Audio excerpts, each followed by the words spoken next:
think the first step is that we actually need to remove our own bias from the situation. And it's the recognition that everyone has unconscious bias, and we bring that to what we do. And I guess what I often see in organizations is this idea of the sunk cost fallacy, right? So that idea that actually we've invested in something quite significantly, and therefore, sometimes then they can create that bias and that hesitation to move away from it. Or it could be within an organization that someone has, advocated for a particular intervention, and then therefore there may be fear around reputational risk for that individual if we were to move away from it, or identify that it didn't work.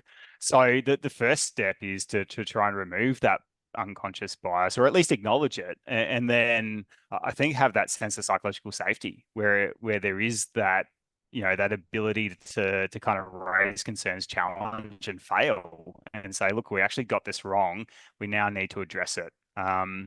And we need to move on that quickly. And then I guess the second step is to then understand why. So why didn't it work? Why wasn't it effective? Was it that actually we didn't have a robust risk assessment in the first place, and we didn't actually understand what was contributing or the root cause to our risk? And we addressed the presence of the hazard as opposed to the root cause, for example, or the interconnection between the hazards. Or it could be, all of those other factors that we mentioned earlier. So coming back to that idea around, well, why didn't it work?